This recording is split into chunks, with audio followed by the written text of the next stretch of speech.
Muy buenos días, jóvenes estudiantes. Vamos el día de hoy a tocar un tema segundo que corresponde al curso de lenguaje. En este caso vamos a tocar un tema corresponde a la semántica 2. Previamente hemos hecho una clase de semántica 1 en donde hemos tocado temas muy fundamentales dentro de esta rama lingüística, ¿no? Pues, tenemos que obviamente hacer ciertas diferenciaciones.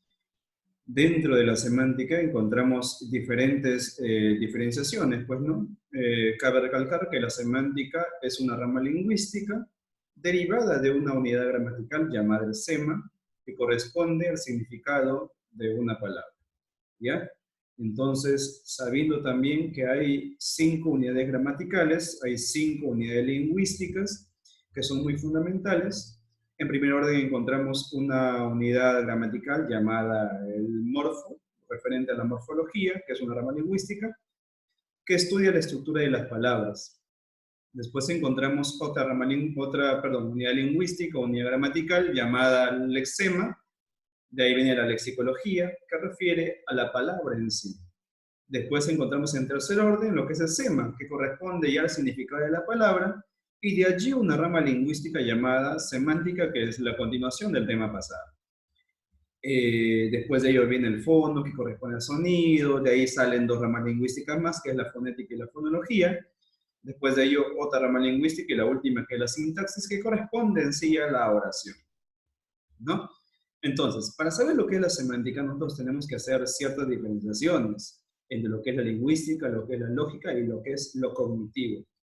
La lingüística en sí es aquella situación, aquella estructura de la palabra, tanto escrita como hablada.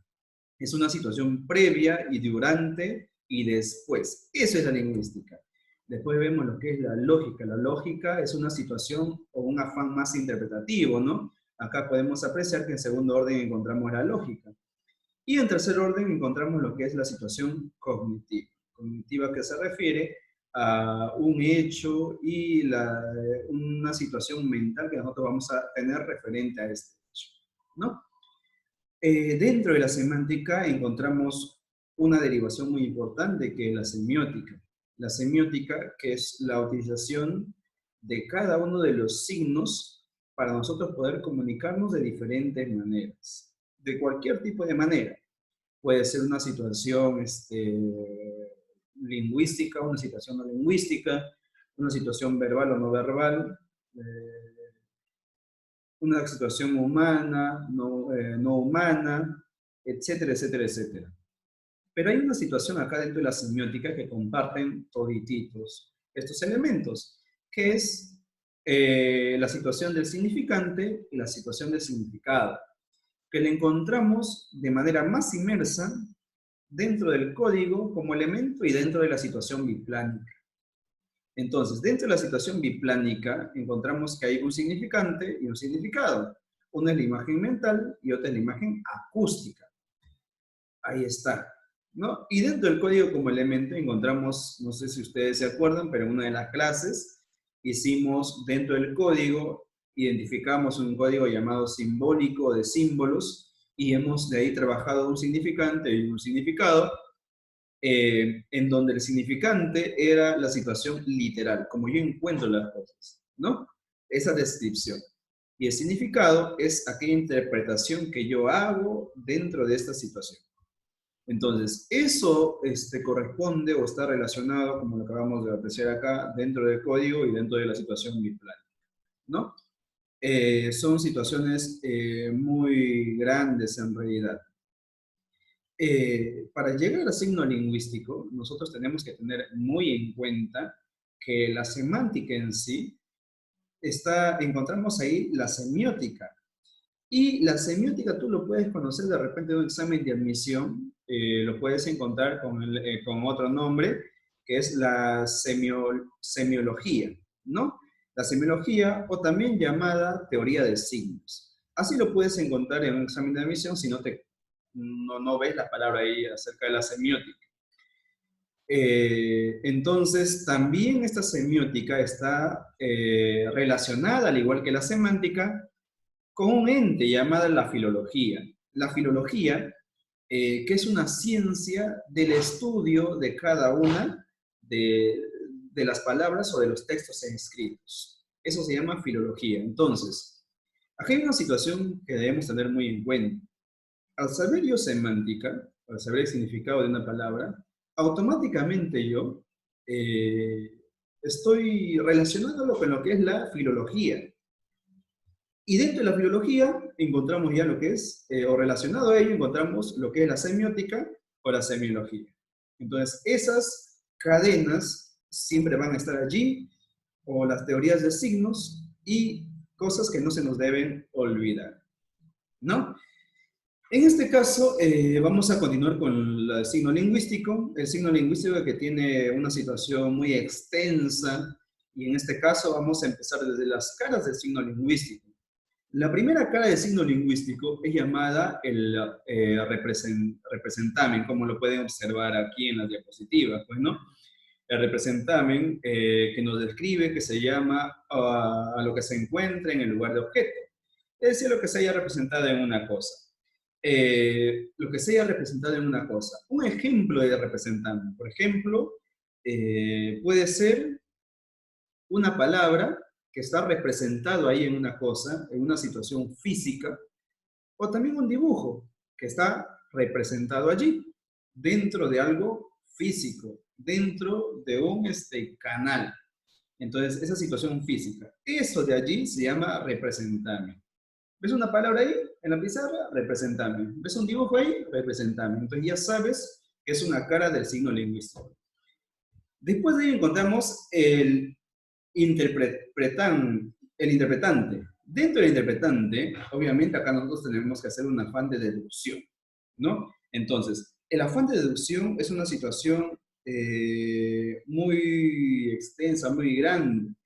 Entonces, dentro del interpretante, la situación acá tiene que ser más deductiva, de acuerdo a una situación comunicativa. Y después de ahí encontramos el objeto. El objeto, que es la situación que se está dando en ese momento dentro de la situación comunicativa.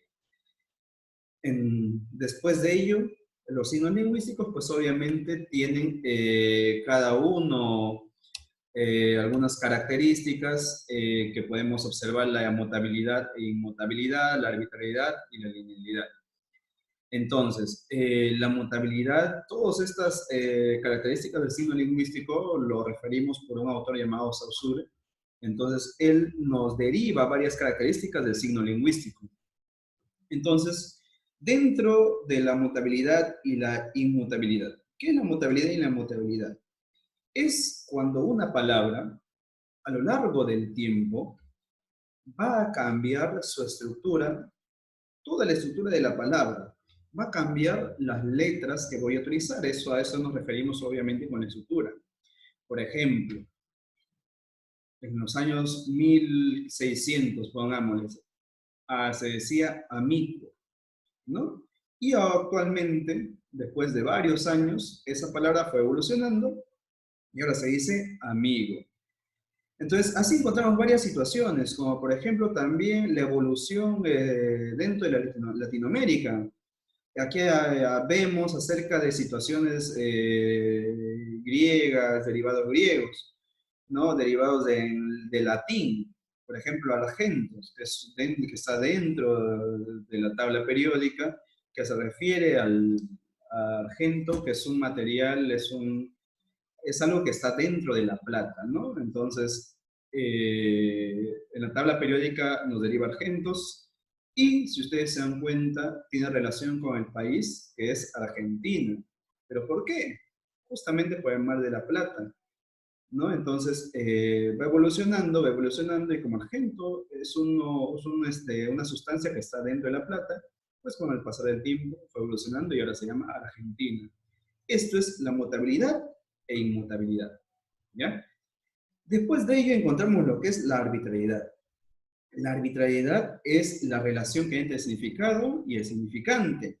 En este caso, por ejemplo, voy a poner una palabra, que la palabra sea cielo, ¿no? Cielo. Entonces, ¿qué va a pasar con esta palabra cielo?